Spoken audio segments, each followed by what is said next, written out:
Hi, welcome. My name is Abudu Abiodun Suleiman. I am an online teacher at Norov School of Technology and Digital Media. In this video, I'm going to highlight the skills, knowledge, and general competence I have gained over a few months at Oslomet in the PPTVE program, as well as their application in my teaching learning practice. Let's get started. First, I'm going to start with the knowledge frameworks and model parts, where I'm going to highlight some few learning theories.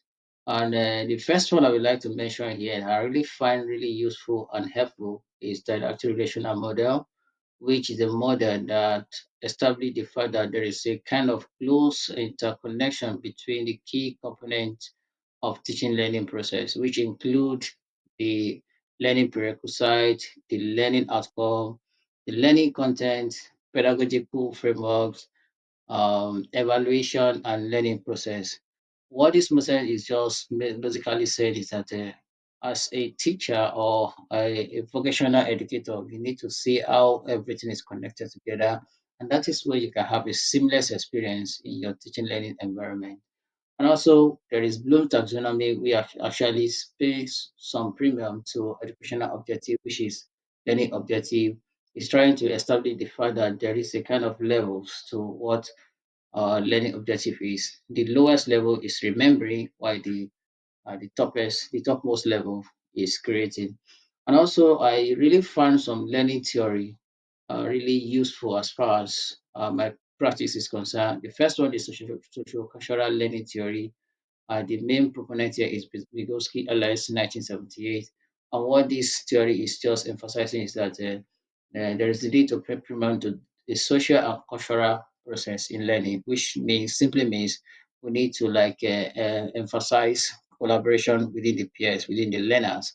And also we have cognitive learning theory, which emphasizes the cognitive ability of the learners, which means this pay premium to the cognitive ability of the individuals, I mean the individuality. Yeah. But we can't actually isolate social-cultural and cognitive. We need to see how they can work together. So I've been able to apply it and it really works for me here. Then another thing I would like to focus on to discuss here is adult learning principle. As a vocational educator, there is a need for us to pay premium to this. And I have established three different learning theory that actually help us to understand adult learning seriously. The first one is self-directed learning by Top 1971.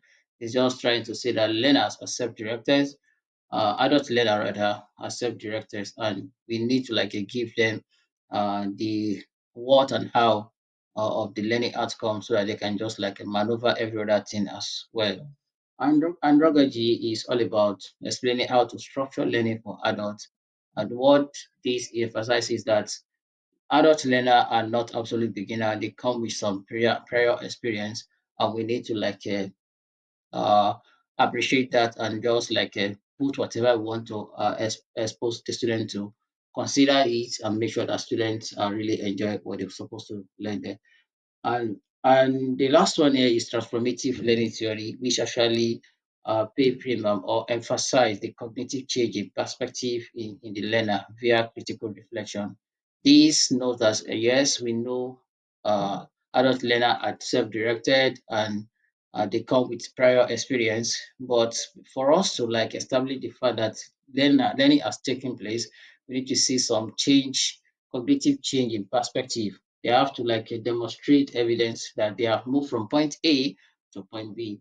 And lastly, under this part, I would like to explore legislation and standard. As far as schools at Norway is concerned, including NORAF, the body that monitors the uh, quality assurance in education is not good, and they have been able to do a very good job, even though they have their own bottleneck, which include speed, the rate at which we can update our content. But I think something has been done concerning that. We're going to have a local, which is a local agency that monitors the quality assurance within each within NORAF there. Then I would like to talk about the skills and personal transformation. So far in this program, I've been able to transition from one level to another level. So I would like to touch base with that. First is the intuitive to intentional. Here, prior before PPTVE, every methodology I've been able to apply is now closely connected to models or learning theories. What we have been doing is just based on intuition.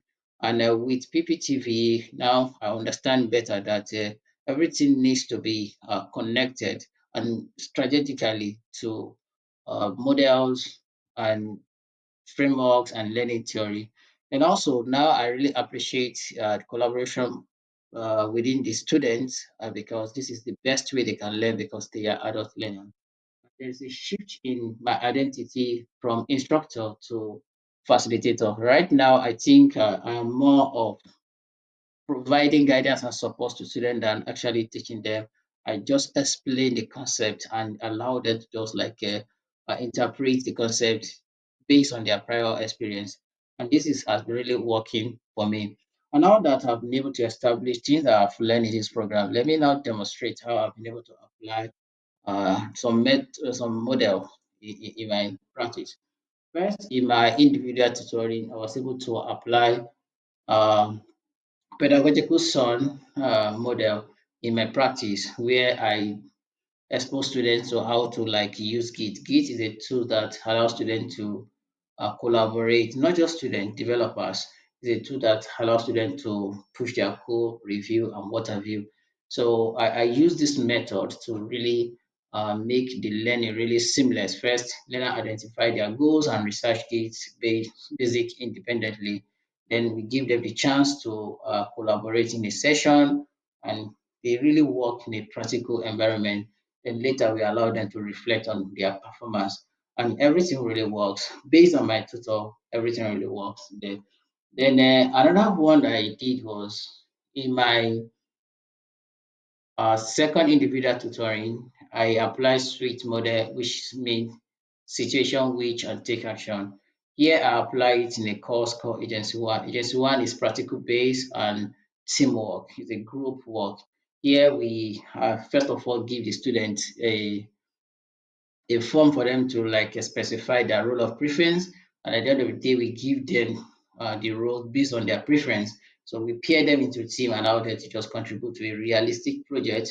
And at the end of the day, students really like it. First, we establish the contest. We get the contest from the study plan. And from there, we help them to establish the wishes and explain everything for them.